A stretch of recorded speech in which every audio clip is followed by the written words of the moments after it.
샬롬. 네, 우리 옆 사람 보고도 한번 인사할까요? 샬롬. 네, 반갑습니다. 여러분, 사람의 인생에 있어서 가장 큰 영향을 미치는 중요한 요소 중에 하나는 누구의 시대에 살고 있느냐입니다. 예를 들어서 1990년대에 우리는 빌 게이츠라고 하는 한 사람의 영향력으로 인해서 여러분 쓰고 계시는 PC, 퍼스널 컴퓨터가 우리에게 보급이 되었습니다. 누구나 컴퓨터를 사용할 수 있는 보편적인 기계가 되었고, 이로 인해서 우리는 디지털이다라고 하는 새로운 세상을 만나게 됩니다. 여러분, 2000년대는 어떨까요? 2000년대는 여러분 잘 알고 계시는 스티브 잡스의 시대가 열렸습니다. 그래서 여러분이 사용하고 계시는 이 스마트폰, 산발적으로 분산되어 있던 이 기계들이 전화기, 카메라, 문서, 이메일, 여러 가지 많은 일들을 스마트폰 하나에 축약시켜서 우리는 그렇게 누리고 살아가고 있습니다. 여러분, 스마트폰이 없는 시대를 상상 한번 해보셨어요? 만약에 여러분에게 우리 나이를 불문하고 아이들이나 어른들이나 한 이틀만 스마트폰을 압수해서 하루를 보내보라고 한다면 근질거려서 그 남는 시간에 무엇을 할까 굉장히 찾기 좀 어려운 그런 시간들을 보낼 것이라고 생각합니다. 우리는 이처럼 스티브 잡스의 시대의 산물이 되어버렸어요. 여러분, 그러면 20년이 더 지난 오늘은 좀 어떨까요? 제가 지금 계속해서 IT, 좀 이런 테크놀로지 부분에 대해서 인물들을 얘기하고 있는데, 여러분, 일론 머스크라고 하는 이 사람의 어떤 우주, AI, 혹은 뭐 전기차, 이런 시대에 우리가 또 시대의 산물이 되어서 이것들을 누리면서 살아가고 있습니다. 여러분, 제가 이렇게 왜 세 사람의 예를 들어서 말씀을 드리냐면, 우리 사람은 그 동시대에 누가 있었는가에 따라서 그 시대의 영향을 받는다는 사실, 우리는 사회적 동물이라는 것을 부정할 수 없기 때문에 그렇습니다. 자, 그런데 여러분, 우리가 이런 어떠한 한 사람의 영향을 받는 것, 그 시대를 이끄는 선구자의 영향을 받는 것이 문화나 혹은 문명만 해당되는 것일까요? 저는 그렇게 생각하지 않습니다. 한 명의 위대한 리더, 그리고 신앙의 지도자도 충분히 그 시대에 영향을 끼칠 수 있다고 생각합니다. 물론 그 리더가 공동체의 모든 것을 대표하지는 않아요. 그 리더로 인해서 공동체가 다 전부 똑같다라고 말할 수는 없습니다. 그러나 분명한 것은 그 공동체가 리더의 영향을 받는다는 사실이에요. 그래서 우리는 그 리더를 위해서 기도해야 되고, 리더가 올바른 길로 선한 영향을 끼칠 수 있도록 여러분 계속해서 함께 조력하고 동역을 해야 됩니다. 오늘 우리가 읽었던 이 본문은 사사기입니다. 여러분, 혹시 사사기랑 친하세요? 사사기를 보신 적은 있으시죠? 네, 우리 사사기를 이렇게 읽다 보면 굉장히 친숙한 내용도 있고 친숙하지 않은 부분도 있습니다. 근데 우리가 사사기라고 하는 이 본문을 이해하기 위해서는 이 사사기가 주는 시대적 상황, 사사기는 어떠한 배경 가운데 쓰여졌는가를 우리가 먼저 살펴봐야 됩니다. 자, 우리 사사기 1장 1절 말씀을 우리 같이 한번 읽어보도록 하겠습니다. 1장 1절입니다. 시작.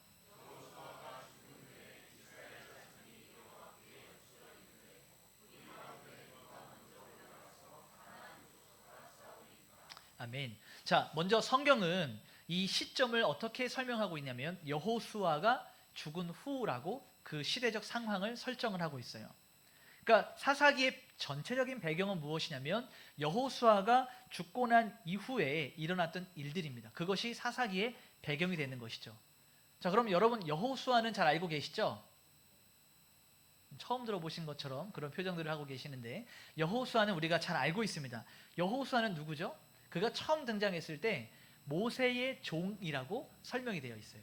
그러니까 모세가 출애굽을 하면서 겪었던 모든 상황들을 가장 가까이에서 눈으로 보고 귀로 듣고 몸으로 체험하면서 이 하나님께서 이스라엘 백성들 가운데 이루셨던 놀라운 일들을 직접 경험했던, 가장 가까이서 보았던 모세의 종이자 이스라엘의 지도자였습니다.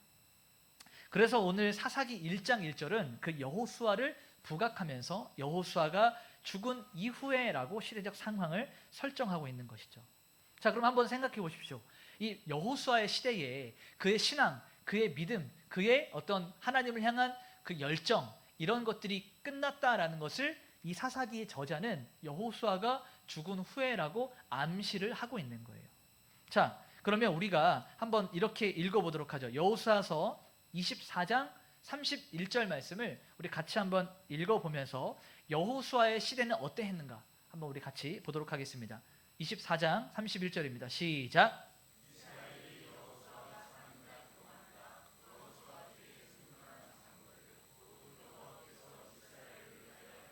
모든 일을 아는 자들이 사는 날 동안 여호와를 섬겼더라. 자, 성경은 여호수아가 살아있는 동안 이렇게 한정을 지었어요. 여호수아가 살아있는 동안, 그리고 그와 함께 했던 장로들이 살아있는 동안 이렇게 한정을 지어서 이스라엘 백성들이 여호와 하나님을 섬겼다라고 말하고 있습니다. 그럼 우리가 좀 다각도로 이거를 뒤집어서 좀 생각해 보면, 여호수아와 그와 함께 했던 장로들이 죽은 이후에 이스라엘 백성들은 하나님을 섬겼다, 섬기지 않았다? 확신 있게, 자신 있게 얘기하셔야죠. 어떻게 했다? 섬기지 않았다는 거예요. 여호수아와 함께 했던 장로들이 여호와 하나님을 섬겼다. 그 동안에는, 이 말은 다시 말하면 그들의 시대가 끝나고 나서는 이스라엘 백성들이 하나님을 떠났다, 새로운 시대를 맞이했다라고 말하고 있는 것입니다. 여러분, 우리가 잘 알고 있듯이 이 여호수아는요, 그의 유언과도 같은 말씀, 24장에는 여호수아의 그 죽음이 그려져 있는데 마지막에 이렇게 얘기해요. 너희가 오늘 이제 가나안 땅에 다 정복하고 나서 땅을 분배하고 나서 여호수아가 이야기하는 거예요. 너희 눈에 보기 좋은 대로 선택을 해라. 나와 내 집은 여호와를 선택하겠노라 라고 이야기합니다. 그러니까 세상이 어떻게 변하고 너희가 어떠한 선택을 하든지 간에 너희의 그런 태도나 어떤 결정이 나의 신앙에 영향을 미치는 것이 아니라, 나는 지금까지 해왔던 대로 앞으로도 여호와 하나님을 섬기다가 죽을 것이다 라고 이런 유언을 하고 그의 삶을 마치게 됩니다. 모든 선택과 모든 결정, 그의 삶의 모든 기준은 여호와 하나님이었습니다. 이것이 바로 여호수아의 시대였고, 여호수아가 살아있는 동안 그와 이스라엘 백성들이 하나님을 어떻게 예배했는가를 보여주는 단편적인 그 구절이었습니다.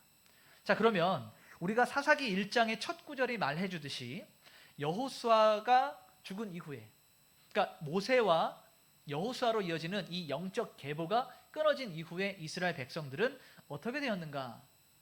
방향을 잃게 됩니다. 리더의 부재로 인하여서 이스라엘 백성들은 삶의 기준이 없어진 거예요. 지금까지는 여호수아와 모세가 이스라엘 백성들에게 하나님의 말씀을 전하고 방향을 제시하고 방법들을 알려주었다면, 이 리더들이 떠나고 난 이후에는 방향을 잃게 돼버린 것입니다. 함께 보고 달려가야 되는데 나를 따르라. 누구죠? 나를 따르라. 여러 많은 인물들을 지금 얘기하고 계시는데, 자, 우리가 중요한 것은 리더가 나를 따르라 하고 앞에 나가서 이야기하면 많은 사람들이, 그 팔로워들이 따라서 간다는 얘기죠. 근데 지금 이 시점은 나를 따르라 라고 할 사람이 없어진 거예요. 그러니까 제가 할 길로 흩어진 상황들을 이야기하고 있는 것입니다. 결론적으로 이스라엘 백성들은요, 타락하게 됩니다. 이 리더의 부재로 인하여서 갈 길을 잃고 타락하게 됩니다. 제가 일전에도 한번 설명을 드렸지만 이스라엘 백성들, 이 사사기에 나오는 패턴이 있어요. 하나님께서 이스라엘 백성들을 복 주시고 함께 해주시고 위로하시자 이스라엘 백성들이 잘 살게 됩니다. 그렇죠? 그러고 나니까 잘 살게 되면 어떻게 돼요? 등 따숩고 배가 부르면 타락하게 됩니다. 이 인간의 본성이에요. 그러니까 여러분 너무 부자 되려고 하지 마십시오. 잘 살고 되니까 하나님을 멀어지게 되는 거예요. 하나님과 관계가 끊어지게 되는 겁니다. 죄를 짓게 되고 하나님 앞에 잘못들을 막 저지르니까 하나님이 그들을 심판하고 징계하시죠. 여러분 맞으면 어때요? 아프죠. 그러니까 살려달라고 다시 구하는 거예요. 이스라엘 백성들이 하나님 앞에 살려달라고 구원을 요청하자 하나님은 또 긍휼한 마음으로 그들을 용서하십니다. 모든 심판을 걷어들이시고 다시 복을 주세요. 복을 주면 어떻게 됩니까? 그들이 또 등 따숩고 배가 불러져요. 그러면 타락합니다. 그러면 또 하나님이 심판하세요. 심판하시면 구원을 요청하고 구원해 주시면 하나님이 또다시 복을 주세요. 그러면 또 타락해요. 이것이 사사기의 전체적인 사이클입니다. 자, 이러한 내용들이 바로 사사기 이야기인데 이것이 어디에 기록되어 있냐면 사사기 1장부터 16장까지 이 앞에 12사사를 통해서 이스라엘이 무너지고 세워지고 복받고 혼나고 무너지고 이런 많은 내용들, 계속 반복되는 이야기들, 12사사의 이야기가 1장부터 16장까지 기록되어 있습니다. 여기에는요, 우리가 잘 알고 있는 삼손, 기드온, 드보라, 입다 같은 이러한 유명한 사사들의 이야기가 담겨 있습니다. 그리고 나서 이 사사기는요, 두 번째 파트가 시작이 됩니다. 17장부터 21장까지 이 사사기의 두 번째 이야기가 시작이 됐는데, 오늘은 이 두 번째 스토리에 조금 더 집중해 보려고 해요. 하나님을 잃어버렸던, 방향을 잃어버렸던, 기준이 없이 살았던 이 사람들의 첫 번째 반복되는 사이클이 앞부분에 있었다면, 그러면 조금 더 디테일하게 실제적인 이스라엘의 삶에서는 어떠한 일들이 일어났는지를 뒷부분을 우리 같이 한번 살펴보도록 하겠습니다. 자, 먼저 17장에는 미가라고 하는 한 사람이 등장하게 됩니다. 미가. 이 미가라는 사람이, 이 스토리가 시작이 되는데요, 그의 어머니가 은 1100개를 잃어버립니다. 여러분, 은반지 하나만 잃어버려도, 값비싼 은반지 하나만 잃어버려도 이것을 찾기 위해서 온 집안을 뒤지고 여러 가지 많은 방법들을 동원해서 그것을 찾기 위해서 애쓰는데, 성경을 보니까 은 1100개를 어머니가 잃어버렸대요. 근데 이 미가의 엄마가 잘 생각해 보니까 이거는 분명히 내가 어디 잘 뒀는데, 여러분 생각해 보십시오. 그 은 1100개나 되는 것을 잃어버리려면 어디 잘못 두진 않았을 거예요. 분명히 누군가 와서 이것을 훔쳐갔을 것이다라고 확신을 했던 것이죠. 그래서 이 미가의 어머니는 그 훔쳐간 자를 저주합니다. 누군지는 모르지만 뭐 온갖 저주를 담아서 이렇게 안 좋게 이야기를 했겠죠. 근데 성경 말씀을 보니까 17장 2절에 미가, 어머니 아들이 그 은 1100개를 훔쳐갔다라고 이실직고를 해요. 돌려줍니다. 어머니, 제가 그 은 1100개를 훔쳤습니다 하고 돌려줘요. 자, 충격적이죠? 이 사실 자체가 충격적이에요. 여러분의 자녀들이 뭐 여러분의 지갑에서 20바트, 5바트, 10바트, 뭐 1000원 이렇게 가져간 것이 아니고 3억을 인출해 가요. 네, 통장에서. 그게 집안에 이렇게 쌓아두고 있었는데 없어졌어요. 5억이 없어졌어요. 그래서 경찰에 신고하고 이 법인을 잡아서 어떻게 할까 여러 방법을 취하니까 3억을 탁 돌려주면서, 어머니, 제가 가져갔습니다 라고 이야기하는 거예요. 그러면 여러분, 너 정말 정직하구나, 너 어디서 그런 훌륭한 교육을 받아서 역시 내 아들이야, 역시 내 딸이야, 이렇게 칭찬하는 분이 계십니까? 그렇지 않죠. 혼을 내거나 이 잘못된 부분을 바로잡기 위해서 여러 가지 많은 교육을 했을 거예요. 그런데 성경을 보니까 이 어머니의 태도가 굉장히 놀라워요. 우리 사사기 17장 2절 말씀을 같이 한번 읽어보겠습니다. 시작.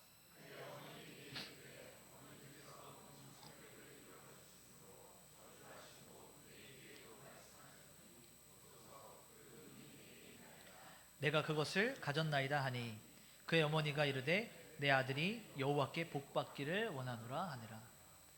정상적인 모습입니까? 저는 이 말씀을 읽으면서 정상적이라는 생각은 들지 않았어요. 제가 일반적인 상식을 가지고 있다면 여러분도 아마 마찬가지라고 생각해요. 오히려 도둑질을 했던 그 아들을 축복합니다. 뜬금없이 하나님께 복받기까지 구해요. 이 말씀을 계속해서 여러분 시간이 되시면 오늘 집에 가셔서 사사기 17장부터 21장까지를 한번 읽어보세요. 길지 않으니까요. 내용이 진행될수록 가관입니다. 도둑질했던 자기 아들을 축복하면서 여기에 감동을 해서 신상을 만들어요. 이 드라빔을 만듭니다. 그러면서 그것을 어떻게 이야기하냐면 하나님께 거룩하게 구별해서 드립니다라고 이렇게 이야기를 해요. 그리고 그 은 1100을 아들에게 내어줍니다.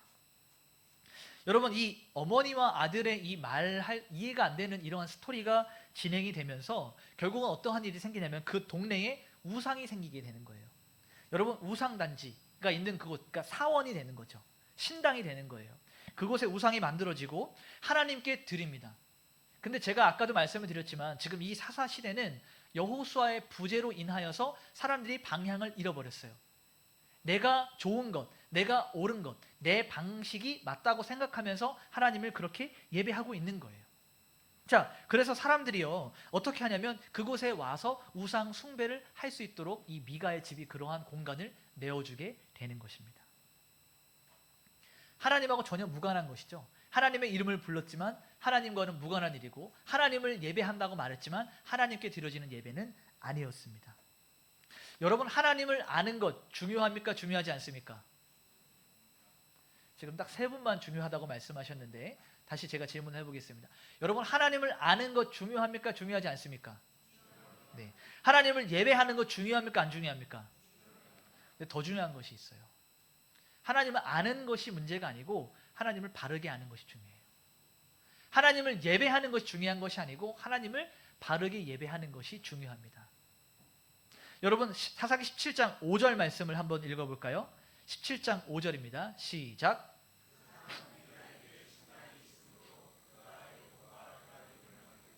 한 아들을 세워 그의 제사장으로 삼았더라. 여러분 하나님을 바로 알지 못하고 하나님을 바르게 예배하지 못하면 이런 일들이 생기게 되는데요. 그 사람 미가에게 신당이 있으므로 그 우상 숭배할 공간이 생긴 거예요. 그가 에봇과 드라빔을 만들었다라고 얘기합니다. 에봇은요, 이 구약 시대 때 제사장이 입는 옷이었어요.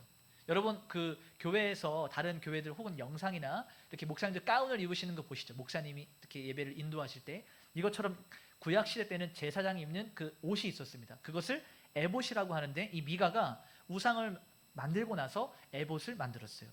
그리고 나서 드라빔을 만들었는데 이것은 약 30에서 60cm 정도 되는 염소 모양, 일반적으로 그런 모양을 한 우상의 형태의 모양입니다.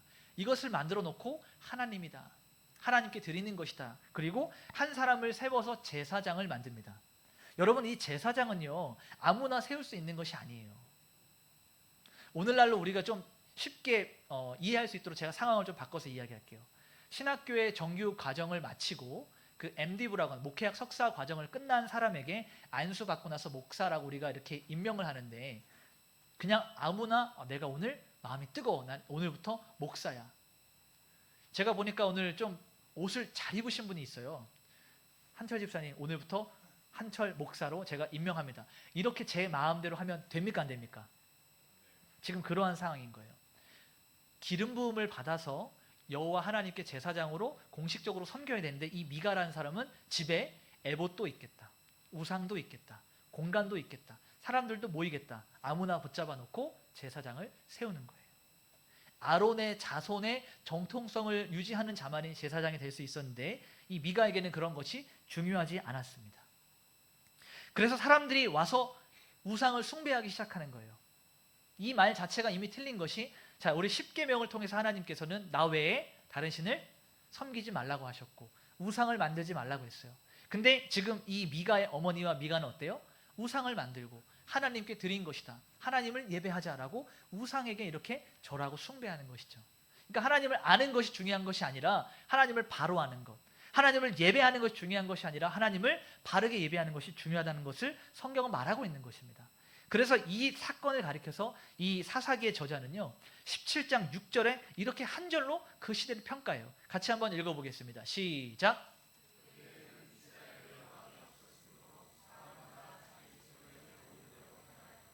아멘.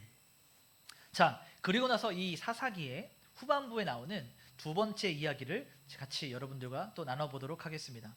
여러분 이 두 번째 이야기는요 앞에서 다루었던 이 미가의 이야기, 미가의 이야기는 예배가 어떻게 무너졌는지를 보여주는 단적인 사례예요. 하나님을 예배한다고 말하지만 자기가 하고 싶은 대로 자기 마음대로 행했던 신앙생활했던 사람들의 모습이었다면 이 두 번째 이야기는 시대가 어떻게 무너졌는가, 하나님을 잃어버린 시대의 그 참혹한 현상을 좀 보여주고 있는데 미가의 사건보다는 조금 더 충격적인 이야기입니다. 19장부터 3장에 걸쳐서 이 레위 사람과 그의 첩에 대한 이야기를 이야기하고 있습니다. 우리 19장 1절을 한번 읽어보겠습니다. 시작.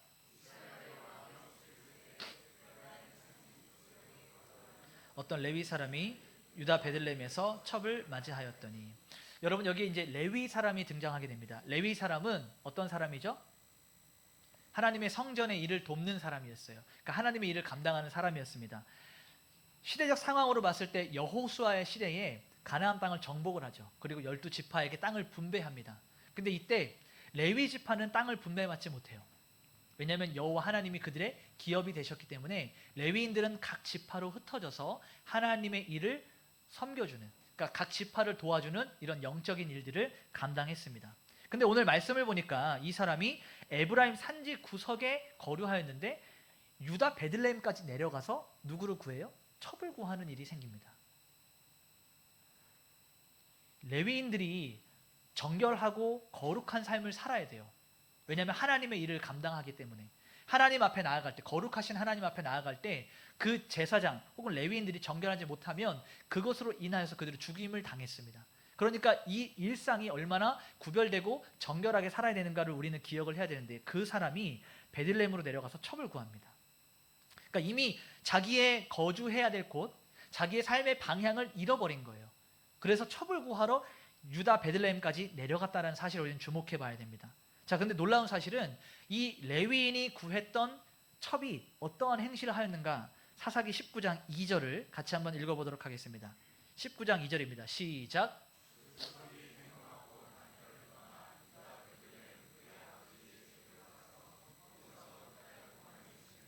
자, 이 첩에게는 자기가 정부인이 아니라 할지라도 남편이 있음에도 불구하고 2절 말씀을 보니까 첩이 행음하고 남편을 떠났다라고 성경은 기록하고 있어요. 그리고 나서 출가가 아니고 가출을 해버리죠. 남편에게서 떨어져서 자기 고향집 아버지 땅으로 돌아갑니다. 그러니까 지금 이 시대가 어떻게 무너져 있는가를 계속해서 집중해서 보셔야 돼요. 이 레위인이요, 이 사실에 깜짝 놀랐어요. 그래서 다시 유다 베들레헴 땅으로 내려가서 자기 첩을 집으로 데려오기 위해서 먼 발걸음을 합니다. 그리고 나서 장인어른을 만나서 자기 첩 아내를 달라고 이야기하죠.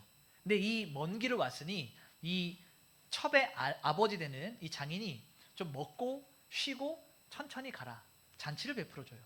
그래서 첫날 먹고 마시고 출발하려고 하자 밤이 늦었으니 하루 묵고 가시오. 그래서 첫날 밤을 그 땅에서 자고 갑니다.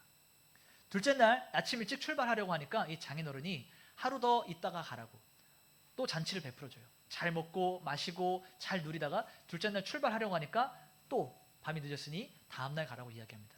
이렇게 3일 4일이 반복됐어요. 다섯째 날이 됐습니다. 다섯째 날 돌아가려고 했더니 또 잔치를 베풀어서 먹고 마시고 취하게 만들었어요.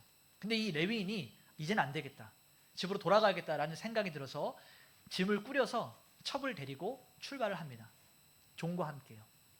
그런데 밤이 늦다 보니까, 여러분 오늘날 이 밤길을 다니는 것을 좋아하시는 분들 계십니까? 남성분들이 이렇게 눈이 반짝반짝 뜨시는데, 밤길은 위험하죠. 우리 일반적으로 밤길은 좀 위험하다라고 인식을 하고 있어요. 그런데 오늘날처럼 이렇게 가로등이나 밝은 이런 도시가 아니라 아주 어두운 땅이었다면, 그 당시 수천 년 전의 시대를 본다면 밤에 이동한다는 것은 거의 목숨을 내어놓고 다니는, 강도와 도적으로부터의 위협을 당하는 아주 어려운 일을 당하는 그런 일들이 확률이 높았기 때문에 밤에는 이동을 잘 하지 않았습니다. 그런데 그들이 이동을 하다 보니까 밤이 너무 깊은 거예요. 그래서 이 종이 레위인과 첩에게 이야기합니다. 우리가 빨리 한 곳을 정해서 묵어야 됩니다. 빨리 얼른 잠에 들어야 됩니다라고 이야기했어요. 그런데 이 레위인이 주변을 살펴보니 이방 땅이에요. 자, 여러분 이스라엘 백성들은요, 이 당시만 해도 얼마나 교만하고 얼마나 건방지게 생각을 했는지 자기들만 하나님의 선민, 선택받은 백성이라고 생각을 했어요. 그러니까 이 지구의 80억 인구 중에 이스라엘 인구가 몇 명 정도 될까요? 뭐 제가 생각할 때는 1%가 안 될 것 같아요. 그런데 0. 몇 프로 되는 그 인구를 제외한 99. 몇 프로가 다 이방인이에요. 이스라엘 사람들에게는. 그러니까 얼마나 자기 중심적인 생각과 사고를 가지고 있었겠어요. 이 레위인도 마찬가지였습니다. 늦은 밤에 길을 가다 보니 위험할 것이다. 그러니 우리가 이방인의 땅에서 머물면 어떠한 험한 일을 당할지 모르니 조금만 더 가서 그래도 우리 이스라엘 지파, 베냐민 지파 기브온 땅에 조금만 더 가면 나오니 거기에 가서 유숙하자 하고 짐을 다시 꾸려서 조금 더 이동을 하게 됩니다. 베냐민 기브온 땅에 도착을 했습니다. 그리고 나서 잠잘 곳을 찾고 있는데 한 노인이 찾아와서 자기 집을 오픈하고 그를 맞아들입니다. 레위인과 첩과 종이 그 집에 들어갔어요. 편안히 발을 씻고 누워서 자려고 하는데 문이 쿵쿵쿵 하는 소리가 들리는 거예요. 무슨 일이 벌어졌습니까? 그 낯선 사람, 그러니까 여러분 오늘날의 시대하고 똑같이 생각하면 안 돼요. 이전에 옛날의 시대는 이 여행자들, 오고 가는 사람들이 눈에 잘 띄었어요. 그 동네 주민들이 아닌 사람이 올 때는 누군지 잘 알아볼 수가 있었습니다. 근데 이 베냐민 지파 땅에 레위인과 첩과 종이 들어가는 것을 보고 그 땅에 있었던 불량배들, 거류민들이 찾아와서 문을 두드리면서 레위인을 꺼내오라 라고 요청을 해요. 불량배들은 남성입니다. 레위인도 남성이었어요. 근데 우리가 성경을 잘 보면 성경적 용어로 그냥 표현하기를 우리가 그와 관계하리라 라고 해요. 우리가 그를 상관하리라 라고 해요. 그러니까 동성애를 의미하는 거예요. 이미 수천 년 전에 타락했던 이런 죄악을 어디서 봤습니까? 창세기에서 소돔과 고모라, 이 롯과 그의 일행을 범하기 위해서 있었던 일과 똑같은 일이 이 베냐민 땅에 반복되어서 일어나는 거예요. 무엇을 말하고 있냐면 그 시대가 이미 타락하였고 망가졌고 깨어졌고 기준이 없음을 성경은 설명하고 있는 겁니다. 자, 더 충격적인 사실은 무엇이냐면 이 노인이 레위인을 그냥 밖으로 던져주는 것이 아니라 내 손님이니, 여러분 유대인들의 기본적인 사고방식에는 타인에게 선대하는 것이 그들의 덕이라고 생각했어요. 그러니까 레위인이 밤늦게 갈 곳을 잃어서 자기 집으로 왔으니 최대한 잘 해주는 것이 이 노인에게는 덕이었고 선이었어요. 근데 이 레위인을 내어줄 수가 없는 거죠. 그래서 어떻게 합니까? 문을 열어서 레위인의 첩을 밖으로 던져놓고 문을 닫습니다. 이 불량배들이 밤새 이 레위인의 첩을 집단 융간합니다. 그리고 나서 새벽, 성경의 말씀을 보면 새벽 미명이 되어서 이 레위인의 첩을 문 앞에 툭 던져놔요. 문이 열리고 이른 새벽에 문이 열리고 레위인이 자신의 첩과 고향 땅으로 돌아가고자 확인했을 때 첩이 숨을 쉬지 않는 거예요. 여러분, 이 상황에서 우리는 레위인의 첩, 그리고 그를 받아들였던 노인, 그 마을의 불량배들 전부 다 잘못됐음을 볼 수 있어야 돼요. 단순히 누군가가 불쌍하고 안타깝다에 대한 이야기를 하는 것이 아니고 시대가 얼마나 깨어지고 망가졌는가, 하나님을 잃어버린 시대는 어떠한 사회의 모습을 가지고 있는가, 시대의 자화상을 보여주고 있는 것이거든요. 이 레위인은 굉장히 놀랐습니다. 자신의 첩이 밤새도록 그런 험한 일을 당하였고 결국은 끝내 죽임을 당했다라는 사실에 충격을 받아서 그의 시신을 12토막을 내서 이스라엘의 12지파에 보냅니다. 여러분, 이것도 정상적이지 않아요. 이스라엘의 역사 가운데 그 어디에도 시신을 토막내는 일이 한 번도 기록된 적이 없습니다. 이미 이스라엘 백성들이 이방인들에게 그 문화적인 동화가 된 거예요. 사사기 1장에 보면 아도니베색이라고 하는 인물이 등장하게 되는데 손가락과 발가락을 자르는 일들이 나와요.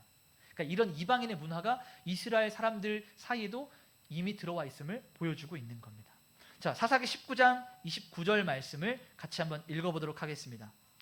19장 29절입니다. 시작.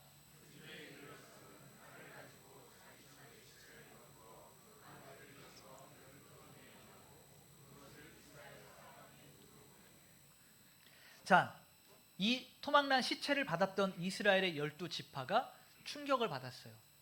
베냐민 지파가 이러한 일들을 행했다는 것도 알았습니다. 그래서 어떠한 결정을 하냐면 이 이스라엘의 11지파가 베냐민 지파를 없애기로 결정을 합니다. 공격하기로 결정합니다. 여러분, 우리가 6.25 시대를 지나오셨던 분들도 계신데 가장 아픈 것이 무엇이에요? 동족 상잔의 비극이죠.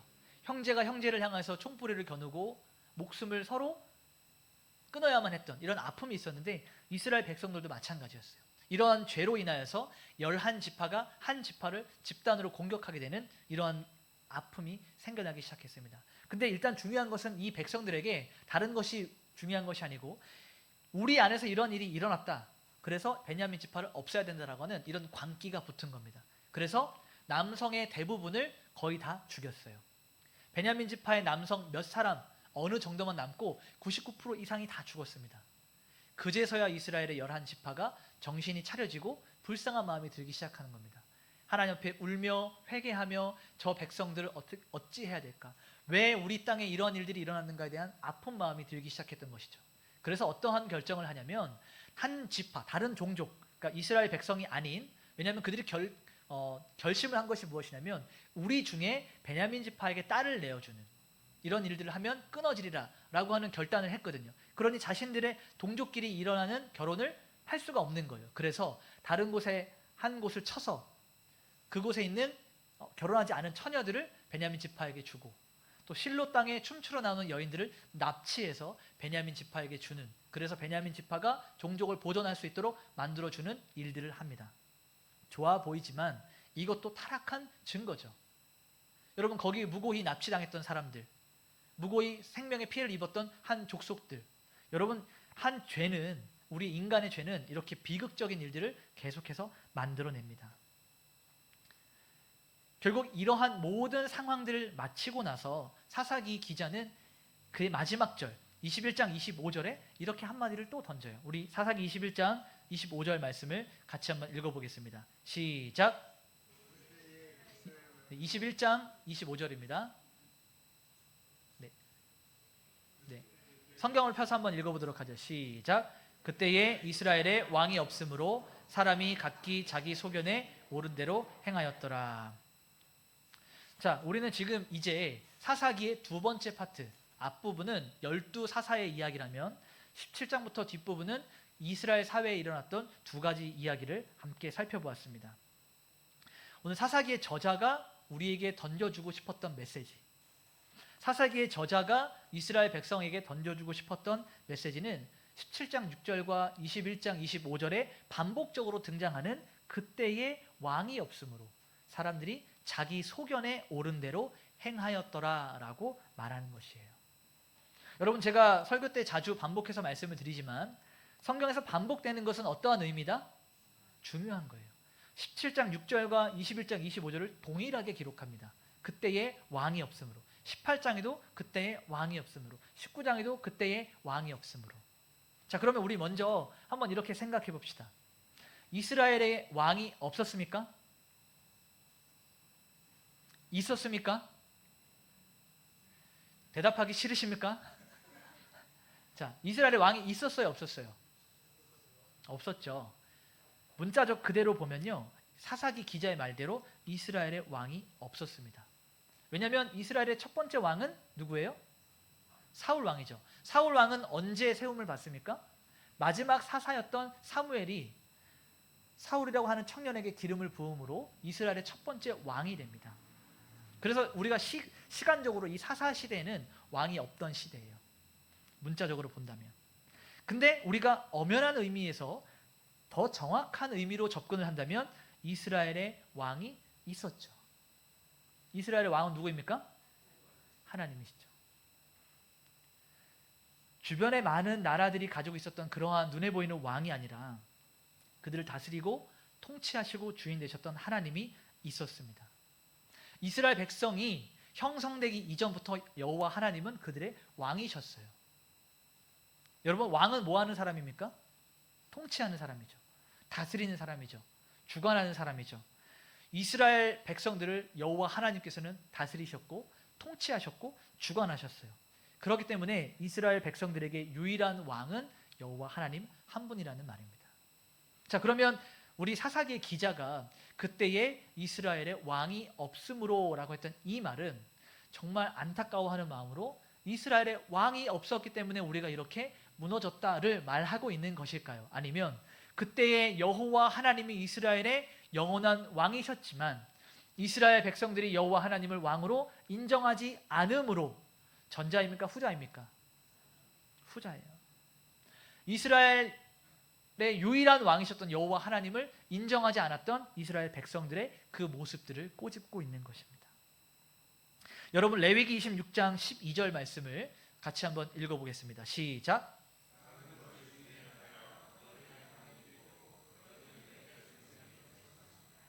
하나님께서 이스라엘 백성들을 향해서 뭐라고 얘기하세요? 백성이다라고 얘기해요. 백성이라는 것은 왕이 있을 때만 존재하는 구성원들입니다. 여호와 하나님이 그들을 백성으로 부르셨고 나는 너희의 하나님이다, 나는 너희의 왕이다라고 이미 레위기에서 선포하셨던 거예요. 그러니 이스라엘 백성들은 왕이 없던 것이 아니라 하나님을 왕으로 인정하지 않았던 것이죠. 자, 왕이 없이, 그러니까 왕을 인정하지 않고 하나님을 왕으로 받아들이지 않았던 그들의 삶은 어떠냐? 자기 소견에 옳은 대로 행하게 됩니다. 여러분, 자기 소견에 옳은 대로 행하다라고 하는 이 말의 본래 의미는 무엇이냐면 내 눈에 보기 좋은 대로 행하다예요. 내가 보기에 좋은 대로. 다시 말하면 내가 옳다고 여기는 것이 옳은 거고 내가 하고 싶은 대로 살아가는 것이 지극히 정상적이고 당연한 것이다 라고 하는 그런 의미예요. 어떤 선택이나 결정이나 기준이 나에게 있는 것이에요. 여기에는 하나님의 자리가 없습니다. 하나님의 계획도, 하나님의 뜻도, 하나님의 목적도, 하나님의 바라보심도 없어요. 그 자리가 없어요. 내가 주인 되고 내가 왕이 돼야 되기 때문에. 오늘날 현대 학문으로 이 자기 소견에 옳은 대로 행하는 것을 보면 세 가지 방식으로 우리가 좀 이해할 수 있습니다. 첫 번째는 도덕적 상대주의예요. 이는 좋은 게 좋은 거야 라고 말하는 포스트 모더니즘과 매우 흡사한 그러한 문화입니다. 도덕적 상대주의는 어떠한 것이냐면 절대적이고 보편적인 진리는 없다 이거예요. 그러니까 요한복음 14장 6절에 예수님께서 뭐라고 말씀하시죠? 내가 곧 길이요 진리요. 예수님이 진리예요. 예수님이 진리인데 이 도덕적 상대주의는 무엇을 말하냐면 절대 진리는 없다 이거예요. 그러니 네가 진리라고 생각하는 그것을 나에게 진리라고 주장하지 마. 이것은 상대적인 거야 라고 말하는 것입니다. 모든 가치는 개인의 문화와 어떤 상대적인 맥락에 따라서 달라지는 것이야 라고 주장하는 것이 도덕적 상대주의예요. 그러려면 내 생각과 내 경험이 모든 진리를 결정하는 기준이 되는 겁니다. 이것이 바로 자기 소견에 옳은 대로 행하는 오늘날의 우리의 모습이에요. 두 번째는 맥킨타이어의 감정주의를 좀 이야기할 수 있어요. 그의 책에 덕의 상실이라고 하는 곳을 보게 되면 현대인은 개인의 느낌과 취향에 따라 옳고 그름을 결정한다라고 그래요. 젊은 우리 학생들 요즘에 이런 표현이 있어요. 발음을 유의해서 잘 들으셔야 되는데 느존남이라는 표현이 있어요. 느낌이 좋은 남자, 뭐 느좋 이렇게 해가지고 느낌이 좋다라는 표현을 해요. 이게 오늘날의 이 시대를 정확하게 보여주고 있는 거예요. 옳은 것이 아니고요. 내 느낌이 좋은 것이 옳은 것이 되는 거예요. 이게 감정에 따라서 바뀌는 겁니다. 내가 오늘 느낌이 안 좋아요. 그러면 이것은 틀린 것이 되는 겁니다.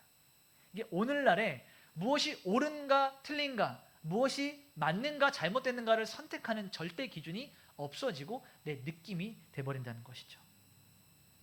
사사 시대에도 마찬가지예요. 많은 사람들이 하나님의 법, 하나님의 말씀 이것보다는 자기 감정의 판단, 자기 소견에 옳은 대로 행하는 것이 더 중요했던 것, 이것과 일치되기 때문에 우리는 이 감정주의를 굉장히 조심해야 된다라는 것입니다. 마지막 세 번째는 크리스토퍼 라시가 말하는 자기애적 문화예요. 여러분 나르시시즘이라고 이런 말을 많이 들어보셨을 거예요. 자아도취된 거, 자기에 충만하게 취해버려서 자기의 어떤 좋은 것, 그러니까 내 권리, 나의 만족이 무엇보다 먼저가 되는 거죠. 이렇게 되면 어떠한 문제가 생기게 되냐면 공동체 전체의 중요성, 공동체 전체가 바라보는 것은 중요하지 않아요. 그 안에서 내 권리를 찾아야 돼요. 공동체, 국가가 이끌어가는 그것보다 내 기분, 내 감정, 내 만족, 내 권리가 우선시 되는 거예요. 지금 오늘날 여러분 사회에서 많이 볼 수 있죠. 이것이 바로 자기애적 문화가 돼버린 거예요. 이것이 극대화되면 어떠한 일들이 벌어지냐? 사사기 19장에 레위인의 첩의 사건이 그런 비극적으로 일어나게 되는 거예요. 그럼 불량배들은 어때요? 그 첩의 상황이 어떠한지, 레위인이 어떠한지, 그 노인이 처한 것들 중요하지 않아요. 내가 느껴지는 것들, 내 만족을 위해서라면 상대가 어떠한 것들을 겪든 상관하지 않는 것, 자기애적, 자기를 너무 사랑하는 이러한 문화로 빠져지게 된다는 것이죠. 그래서 우리는 사사 시대에만 머물 것이 아니라 오늘날 이러한 감정주의, 어떤 우리가 자기애적 문화, 도덕적 상대주의 이런 부분을 경계해야 돼요. 우리가 철학과 인문학과 심리학 중요합니다. 그러나 이것들이 하나님의 말씀의 자리에 대신하지 않도록 우리가 경계하면서 봐야 될 필요가 있습니다. 오늘 말씀의 결론을 맺도록 하겠습니다. 이 사사 시대의 시대적 상황은 자기 자신이 옳다고 여기는 대로 행하며 살아가는 이러한 사람들, 결국 자기 왕국을 세워가려는 사람들의 이 비극적인 실패와 그들의 무너짐을 보여주는 대표적인 모습입니다. 때로 우리는 자유라는 것, 그리고 우리가 자유의지라고 하는 것을 그러한 명목하에 내가 원하고 바라는 것들, 내가 행하고 싶은 것들을 주장하며 살아갑니다. 좋습니다. 우리 그렇게 할 수 있고 그렇게 해야 합니다. 그러나 우리가 잊지 말고 기억해야 될 것은 나의 자유와 나의 원함과 나의 행함 이전에 하나님의 말씀이 우리 삶의 기준이 되어야 된다는 사실입니다. 내가 선택하는 것, 내가 결정하는 것과 하나님은 무슨 관계가 있는가? 내가 원하는 것과 하나님이 원하시는 것은 어떠한 연관이 있는가? 우리 이러한 자리까지 깊이 있게 고민하고 기도하며 나아가야 됩니다. 오늘 말씀의 제목처럼 간섭하지 마, 내 인생이니 그 누구도 끼어들지 마 라고 하는 이러한 삶의 태도가 아니라 우리 신앙이 깊어져 가고 익어져 갈수록 하나님 내 인생에 더 많이 간섭하시고 개입하여 주시옵소서. 하나님, 내 인생이 더 주님 손에 붙들리게 하여 주시옵소서. 이렇게 기도하면서 신앙생활을 할 수 있는 그러한 자리까지 우리는 나아가야 됩니다. 지금까지 수많은 사람들이 자기 소견에 옳은 대로, 자기 눈에 보이기에 좋은 대로 행했지만 우리는 성경에 기록되어 있는 대로 여호와 하나님이 보시기에 그것이 선하였는지 그것이 악하였는지 하나님 보시기에 옳은 대로 살아가는 우리 사랑하는 샬롬의 성도들 될 수 있기를 간절히 기도하며 축원합니다. 기도하겠습니다.